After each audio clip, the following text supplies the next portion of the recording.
नमस्ते, இது Madhukiran grade 4 part 2 भगवान का बगीचा இறைவனுடைய தோட்டம். இந்த லெசன் பிரணவ்ங்கிறவன் தன்னுடைய அம்மாக்கு ஒரு கடிதமா எழுதுறான்.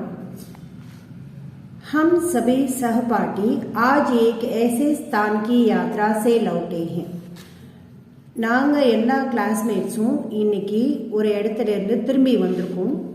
जिसे लोग भगवान की का बगीचा या दुनिया का सबसे स्वच्छ ग्राम कहते हैं. எல்லோராலும் இறைவனுடைய தோட்டம் அல்லது உலகத்தினுடைய மிக சிறந்த தூய்மையான கிராமம் அப்படிங்கிற சொல்லப்படுகிற ஒரு ஊர்லேருந்து இன்னைக்கு நாங்கள் எல்லாரும் திரும்பி வந்திருக்கோம். ये गांव भारत के मेघालय राज्य में है. இந்த கிராமம் மேகாலயா அப்படிங்கிற ஸ்டேட்ல இருக்கு. इस गांव का नाम मावलिनांग है. இந்த கிராமத்தினோட பேர் मावलिनांग. यह मेघालय की राजधानी शिलांग और भारत बांग्लादेश की सीमा से 90 किलोमीटर दूर स्थित है.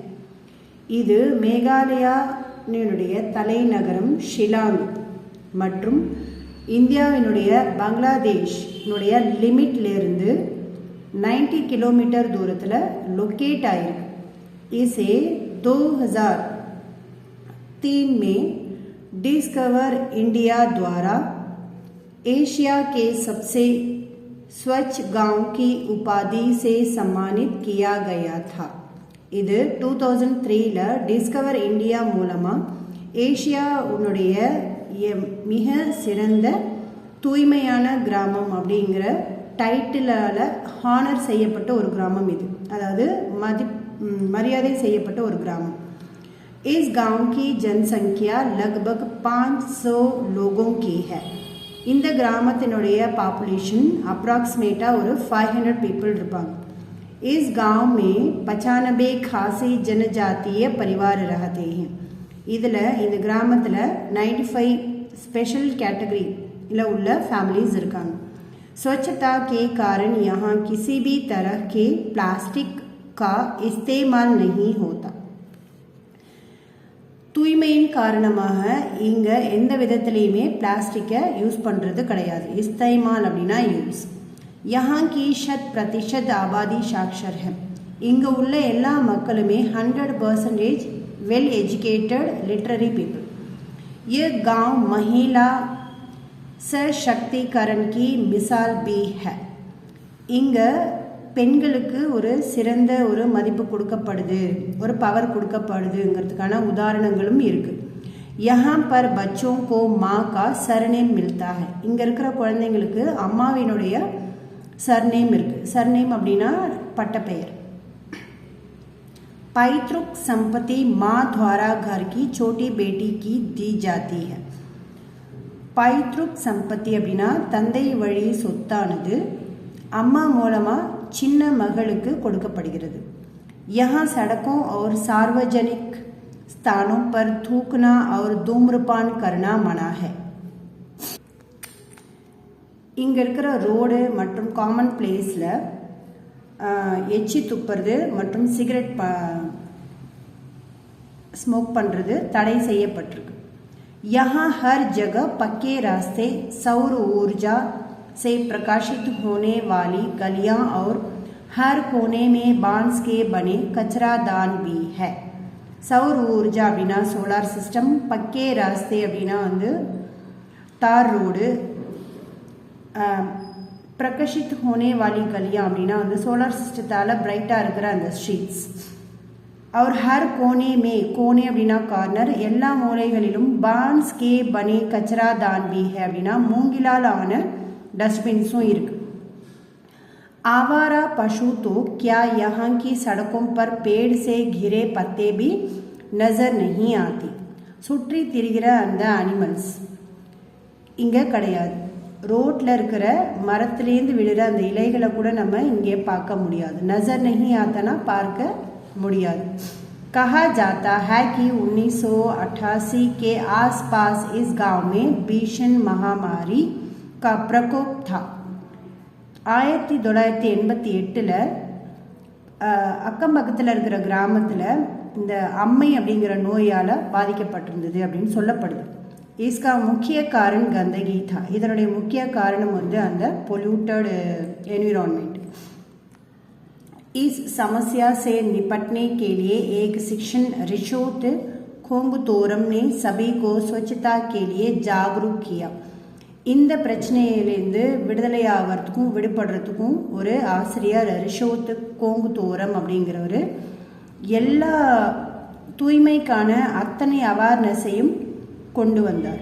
उन्होंने इसके लिए एक समिति का गठन किया. இதுக்குன்னு ஒரு அசம்பிளி அவர் அசோசியேஷனை வந்து உருவாக்குனார். अब गांव के प्रत्येक घर से एक व्यक्ति प्रतिदिन सफाई में भाग लेता. இப்போனா அந்த கிராமத்தில் இருக்கிற ஒரு வீட்லேருந்தும் ஒரு நபர் வந்து தினமும் வந்து சுத்தம் செய்வதற்கான வேலையில் பங்கெடுத்து கொள்றாங்க. पालतू हो या आवारा पशु लोग उसे घरों में बांधने लगे. சுற்றி திரிகின்ற அந்த விலங்காக இருந்தாலும் சரிதான், வீட்டில் வளர்க்கப்படுற அந்த விலங்காக இருந்தாலும் சரிதான், வீட்டிலையே கட்டி போட்டுடுறாங்க. घरों में शौचालय बनने लगे. வீட்டிலேயே டாய்லெட்ஸ் எல்லாமே கட்ட ஆரம்பிச்சிட்டாங்க. तब से स्वच्छता उनकी जीवन शैली का हिस्सा बन गई है. அப்பொழுதிலிருந்து அந்த தூய்மை வந்து அவங்களுடைய வாழ்க்கையினுடைய ஒரு வாழ்க்கை ஸ்டைலில் ஒரு பார்ட்டாகவே வந்து உருவாயிடுச்சு. आज गांव के सभी घरों में सेप्टिक टैंक के साथ घरों से लगे बगीचे में कंपोस्ट पिट भी बने हुए हैं.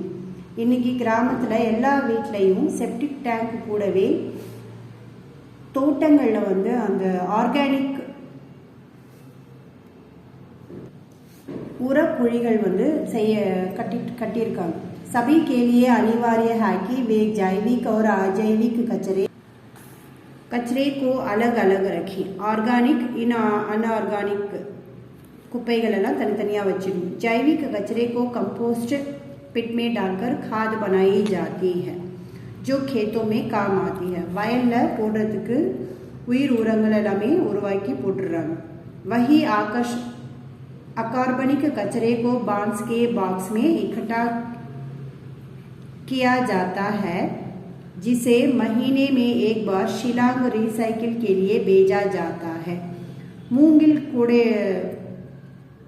குப்பை கூடைகளில் வந்து அந்த குப்பைகள் எல்லாத்தையும் கலெக்ட் பண்ணிட்டு மாதத்துக்கு ஒரு தடவை ஷிலாங்குக்கு அனுப்பி அதை ரீசைக்கிளுக்காக அனுப்பப்படுகிறது, அதாவது மறுசுழற்சிக்காக அனுப்பப்படுது.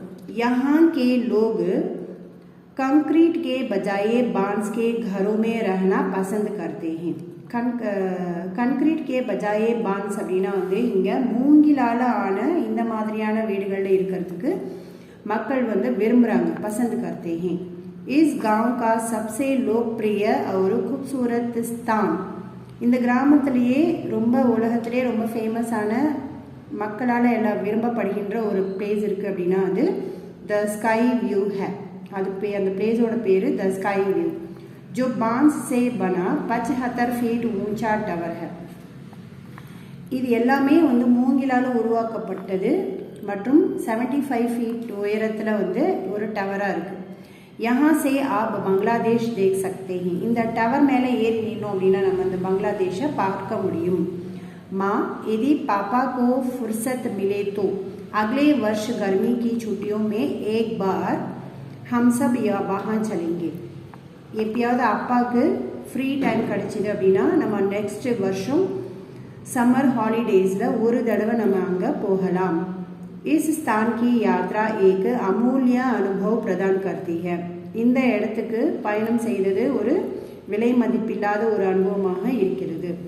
मैं आपके लिए कुछ तस्वीरें भेज रहा हूँ. உங்களுக்காக சில படங்களை நான் அனுப்புகிறேன். इसे देखना और अगले वर्ष मावलिनांग की यात्रा की योजना अवश्य बनाना.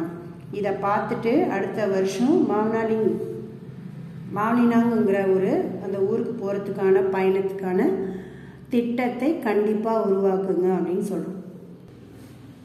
ஆப்கா பியாரா பேட்டா, உங்களுடைய அன்பு மகன் பிரணவ்.